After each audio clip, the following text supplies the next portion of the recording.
ஒரு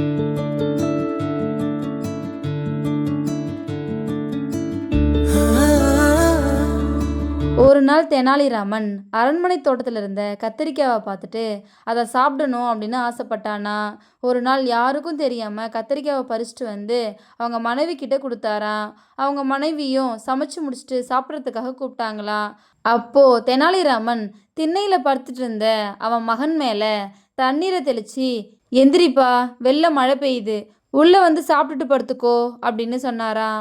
அந்த பையனும் சாப்பிட்டுட்டு படுத்தானா.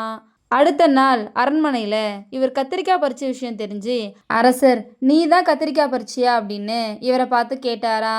அதுக்கு தெனாலிராமன் இல்லவே இல்லை அப்படின்னு சொன்னாராம். அதனால அரசர், குழந்தைங்க பொய் சொல்ல மாட்டாங்க அப்படின்னு அவரோட மகனை கூப்பிட்டு விசாரிச்சாராம். நேற்று உங்க வீட்டில் என்ன சாப்பாடு அப்படின்னு கேட்டாராம். அதுக்கு அந்த பையன் கத்தரிக்காய் குழம்பு அப்படின்னு சொன்னானா. இதை கேட்ட அரசர் ரொம்ப கோபப்பட்டாராம். ஆனால் தெனாலிராமன், அவன் கனவு ஏதாச்சும் கண்டிருப்பான், நீங்கள் நல்லா விசாரிச்சு பாருங்க அப்படின்னு சொன்னாராம். திரும்பவும் அரசர், நேற்று நைட்டு என்னென்னலாம் நடந்துச்சு அப்படின்னு கேட்டாராம். அதுக்கு அந்த பையன், நேற்று மழை வந்துச்சா, நான் உள்ளே வந்து சாப்பிட்டுட்டு படுத்துட்டேன் அப்படின்னு சொன்னானா. நைட்டு மழையே வரலையே, ஒருவேளை இந்த பையன் கனவு தான் கண்டிருப்பான் போல அப்படின்னு அரசரும் அவங்கள விட்டுட்டாராம். இதோட இந்த கதை முடிஞ்சிருச்சு. ஒரு மனுஷன் டீ கடையை விட்டு வெளியே வரும்போது ஒரு வித்தியாசமான இறுதி ஊர்வலம் போகிறத பார்த்தாரா. ஒரு சவப்பெட்டியை முதல்ல எடுத்துகிட்டு போனாங்களாம். அது பின்னாடி இன்னொரு சவப்பெட்டியை எடுத்துகிட்டு போனாங்களாம். அதுக்கு பின்னாடி ஒரு மனுஷன் கருப்பு நாயை பிடிச்சிக்கிட்டு நடந்து போனாராம். அவருக்கு பின்னாடி ஒரே வரிசையா 200 ஆண்கள் நடந்து போனாங்களாம். இதை பார்த்த அந்த மனுஷனுக்கு அதை பற்றி தெரிஞ்சுக்க ஒரே ஆர்வமாக இருந்துச்சான். உடனே அவரு கருப்பு நாயோட நடந்து போயிட்டு இருந்த அந்த மனுஷங்கிட்ட போய், உங்களை தொந்தரவு செய்யறதுக்கு மன்னிச்சுக்கோங்க, ஆனா இந்த மாதிரி ஒரு இறுதி ஊர்வலத்தை நான் என் வாழ்க்கையிலே பார்த்ததில்ல.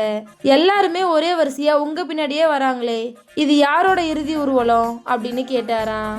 அதுக்கு அந்த மனுஷன், முதல் சவப்பெட்டி என் மனைவியுடையது அப்படின்னு சொன்னாராம். உடனே இவரு, என்ன ஆச்சு உங்க மனைவிக்கு அப்படின்னு கேட்டாராம். அதுக்கு அவரு, என்னோட நாய் அவளை கடிச்சு கொன்னுடுச்சு அப்படின்னு சொன்னாராம். உடனே இவரு, அப்ப 2வது சவப்பெட்டி அப்படின்னு கேட்டாராம்.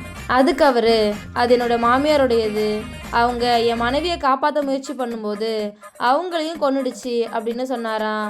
ஒரு நிமிஷம் யோசிச்சுட்டு இந்த மனுஷன் அவர்கிட்ட, இந்த நாயை கொஞ்ச நாள் எனக்கு தர முடியுமா அப்படின்னு கேட்டாராம். அதுக்கு அவரு, பின்னால வர வரிசையில போய் நில்லுங்க அப்படின்னு சொன்னாராம். அப்பதான் இந்த மனுஷனுக்கு ஏன் இவ்வளோ பேர் இவரை பின்தொடர்ந்து போறாங்க அப்படின்னு தெரிஞ்சுதான். இதோட இந்த கதை முடிஞ்சிருச்சு.